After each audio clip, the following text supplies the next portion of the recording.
So Kevin has provided us with the television numbers, and we all knew going into this that from a TV show perspective, this was going to be much different than what we've seen the NFL draft evolve into over the past 10 to 20 years, going from kind of a ballroom, conference room deal back in Pete Rozell's day, and then it's become more of an entertainment event, television show, and actually taken on site here in the last 5 years to various NFL locales.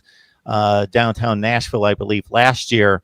But considering the circumstances in the country that don't have to be elaborated upon, the numbers were expected to be gigantic for this. People just craving sports, craving just entertainment of some value, even though it couldn't be conducted as the entertainment show that it's become because of the virtual aspect of it and the lack of an audience.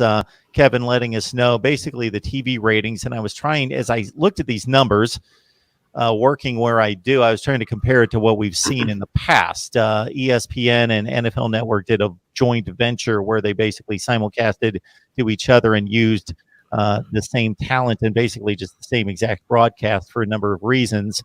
So these are not final numbers, but Kevin's provided us with the overnights of a 12.1 rating out of the gate at 8 p.m. Off the top of my head, that is a strong NFL Monday night rating and a Sunday night rating for the national game. In terms of the NFL draft, I think that's more typically in the 7 to 8 rating range, if I recall. So that's an extremely strong number. It dissipated somewhat throughout the night, but not as rapidly as you would think, because it was still holding in the 8 to 9 range, well close to midnight, and even at 10.3 at 10 o'clock, 2 hours into the proceedings. So strong numbers from a television standpoint, and obviously, as in terms of a TV show, much different than what it's been. But I can't say too much in regards to, people ask me at times to kind of go behind the scenes there where I work, but I will only say I was on a conference call today and everybody's pleased with the way it went off, because the complexity of the whole deal was pretty extensive. Well, the Jordan documentary last week, everybody raved about those ratings, and they were like a 6.2 or something, right? Like, so this, double that in some of the time. So yeah, they should be happy. Everybody should be.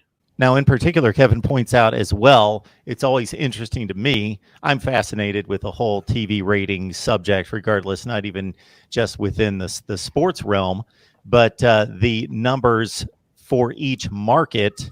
The top 3 performing markets in all of America were in the Buckeye State. Not surprisingly, that's surprisingly, consider it's 49 against 1. To hold down the top 3 markets in regards to ratings. So the NFL Network and ESPN should be showing some love, because they're salvaging some cash based on just what Ohio's done. Columbus with a 16.7, Cleveland a 15.9, and Cincinnati a 15.6, and the shares pushing 30 and past 30 in regards to just Columbus, Kevin. Yeah, being a former TV producer myself, I love ratings and checking that stuff out. And for people who don't understand what a share is, the amount of TVs that are on during that period of time, what is the percentage of them that are on a specific program? So 1 in 3 televisions were on NFL draft coverage. I mean, that's absurd for something like this that, we really kind of knew how the first 3 picks were likely going to fall at that point. I mean, it's still good to have that sports programming, but the state of Ohio has markets 1, 2, and 3. If you have a liberal interpretation of where players went to school, 1, 2, 3, Burrow, Young, and Okudah, it all makes sense. Good morning, good afternoon, good night. Columbus is always, Columbus and Birmingham always have like the top game day ratings, or for college football ratings. So that doesn't surprise me. I assume Dayton is somewhere in the top 10. They're always involved. But yeah, I mean, these 3 key cities were all had something to look forward to, even though, granted, the drafts haven't always been kind to Cincinnati and Cleveland. Yeah. Tremendous showing for Ohio. It's a big football state, and again, it could be a national championship game that doesn't involve Ohio State, and Ohio usually watches it, or, a big Alabama game or whatever it may be. There's usually pretty good representation of Ohio, even for an out-of-conference type game or whatever. So, yeah, it doesn't surprise me that the top three markets are in Ohio. I mean, Cincinnati had the number one pick, so obviously there was a lot of interest there that maybe would not ordinarily be there.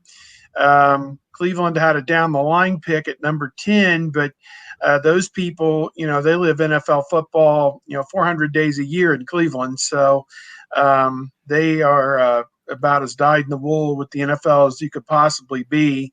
And you have to be to survive the decades and decades of frustration that we've endured in Cleveland. But, tip of the hat to Ohio for representing. And, it wouldn't surprise me if these numbers aren't too far off the rest of the way. I mean, you've got Cincinnati right back in there with the first pick of the second round tonight. There'll be a lot of interest to see where they go. And still some Ohio State guys to come off the board when you're talking about Dobbins in particular. He's a popular guy. When's he going to go and that type of thing. So I look for more of the same tonight. Although I do have a question. Ratings in on the West Coast in LA or maybe in Miami are, sometimes not that great. And it's always because those people have so much more to do. There are other things to do. They've got the beach. They've got this. They've got their nightclubs. What do they got to do now other than watch? They're just bad sports fans. They can wax their surfboards. I don't know. And I don't mean that as some sort of euphemism. I just mean at face value, they can go wax their actual vessels that they use to surf once the beach is open. Mm-hmm. Mm-hmm. All right. The family show. It was a family show. Said the man in the robe. We are always G-rated here.